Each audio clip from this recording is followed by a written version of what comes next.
Hello everyone, welcome to Texture math.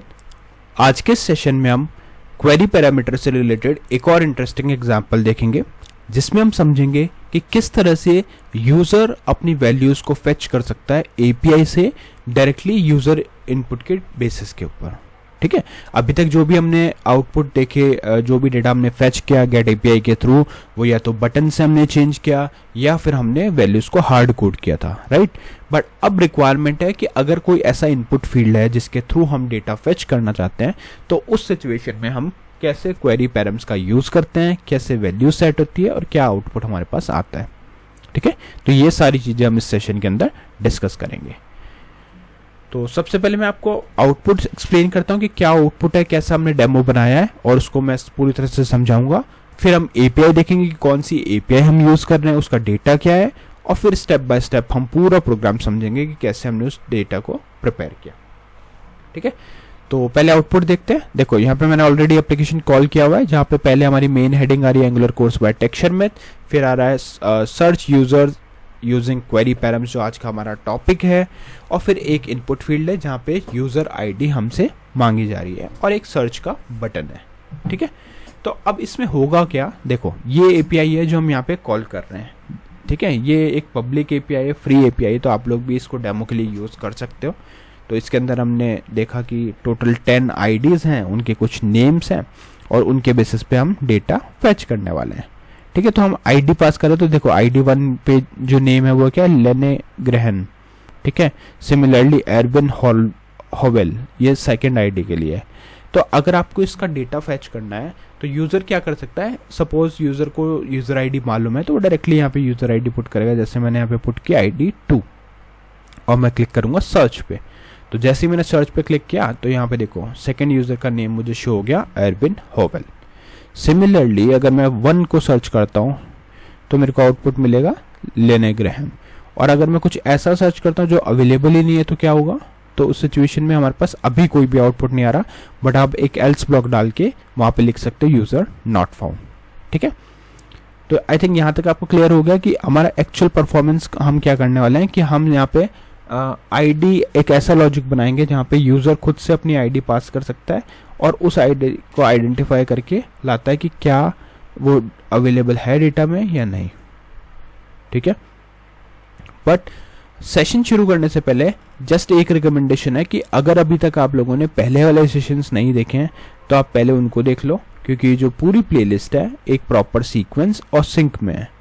तो अगर आप उसको सिक्वेंशियली फॉलो करोगे तो और भी ज़्यादा ईजी रहेगा आप लोगों के लिए ऑनगोइंग टॉपिक को समझना और उसको इम्प्लीमेंट करना। क्योंकि अभी के लिए हमारी मेन प्रायोरिटी यही है कि क्वेरी पैराम्स के थ्रू कैसे हम यूजर्स को सर्च कर सकते हैं, राइट। बट उससे पहले पता होना चाहिए HTTP पैराम्स क्या होता है, क्वेरी पैराम्स क्या होता है, कैसे एपीआई कॉल होती है, कैसे डेटा स्टोर होता है। ये सब चीज़ें जो हम ऑलरेडी कवर कर चुके हैं, अगर आपको इसका आइडिया होगा तो बहुत ईजी वे में आप चीज़ों को समझ पाओगे। ठीक है, तो स्टार्ट करते हैं सेशन को, देखते हैं पूरा प्रोग्राम डिटेल में। तो ये एप्लीकेशन मैंने यहाँ पे एक बार के लिए क्लोज कर दी, और यहाँ पे अब मैं स्टेप बाय स्टेप आपको पूरा लॉजिक समझाता हूँ। सबसे पहले तो वही मैंडेटरी स्टेप करेंगे जहाँ पे हम हमारे प्रोवाइड HTTP क्लाइंट को रजिस्टर करते हैं। तो यहाँ पे हमने प्रोवाइड HTTP क्लाइंट डाल दिया और उसको यहाँ पे रजिस्टर कर दिया प्रोवाइडर्स के अंदर।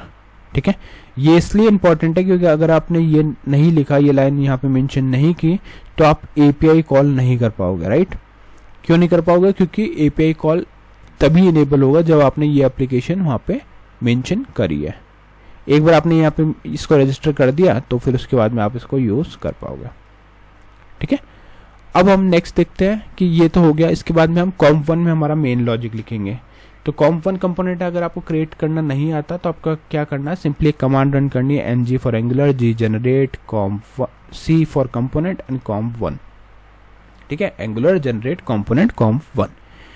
इतना लिखने के बाद में जब आप एंटर करोगे तो ये ऑटोमेटिकली आपके लिए कंपोनेंट क्रिएट कर देगा, जहाँ पे आपको 4 फाइल्स मिलेंगी, CSS, HTML, spec.ts और component.ts।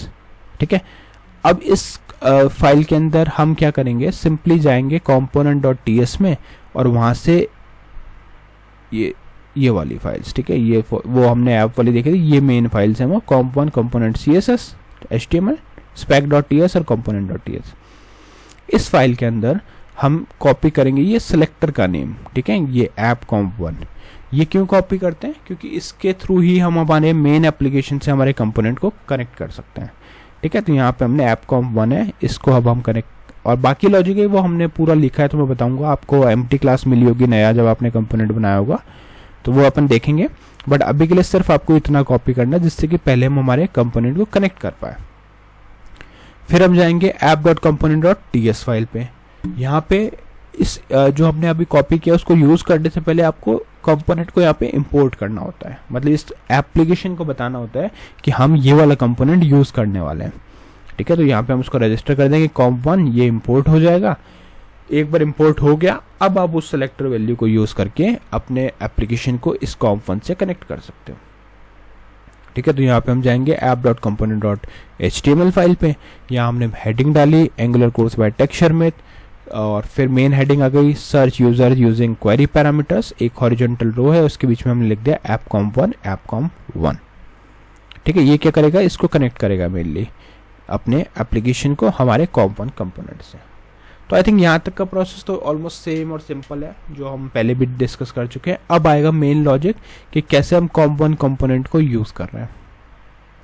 तो उसके लिए यहाँ पे देखोगे हमने काफ़ी सारी नई चीज़ें इंपोर्ट की है, जैसे common module, HTTP client, HTTP params, और उसके बाद में फिर हमने यहाँ पे जो एम्प्टी क्लास थी उस जगह पे पूरा लॉजिक लिखा। तो लॉजिक क्या है, सबसे पहले हमने एक एम्प्टी एरे असाइन कर दिया यूजर्स में, और फिर हमने एक कंस्ट्रक्टर बनाया प्राइवेट HTTP क्लाइंट। फिर हमने यहाँ पे एक सर्च यूजर आईडी करके एक मेथड बनाया। ठीक है, इस मेथड में हम एक आईडी पास कर रहे हैं। तो अब क्या होगा, जो भी आईडी यूजर पास करेगा वो एज अ पैरामीटर यहाँ रिसीव होगा, और फिर उसको हम HTTP पैरम्स में जाके सेट करेंगे आईडी के इक्वल। ठीक है, और फिर नॉर्मल API कॉल होगा, तो this.http get any, और फिर ये आ जाएगा आपका URL, और वहाँ पे पैरम्स सब्सक्राइब रेस्ट this.users। तो क्या होगा, जो भी रेस्पॉन्स आपका आएगा वो यहाँ पे स्टोर हो जाएगा। ठीक है, और फिर हम उसको प्रिंट कर रहे हैं। तो यहाँ पे HTML में हमने क्या लिखा, देखो सबसे पहले हमने एक इनपुट फील्ड बनाया। ये लॉजिक अभी तक हमने यूज़ नहीं किया था, तो यहाँ पे हमने क्या इनपुट फील्ड बनाया। इनकेस अगर आपको बेसिक HTML भी नहीं पता तो आप पहले वो देख सकते हो, उसका भी एक कंप्लीट कोर्स है हमारे पास, तो टेक्सचरमेथ डिजिटल कोर्स बुक में ही मिल जाएगा। वहाँ पे आप ये देख सकते हो कि कैसे ये इनपुट वगैरह बेसिक चीज़ें बनती हैं। तो यूज़र आईडी टाइप में हमने डाल दिया नंबर, प्लेस होल्डर डाल दिया एंटर यूज़र आईडी।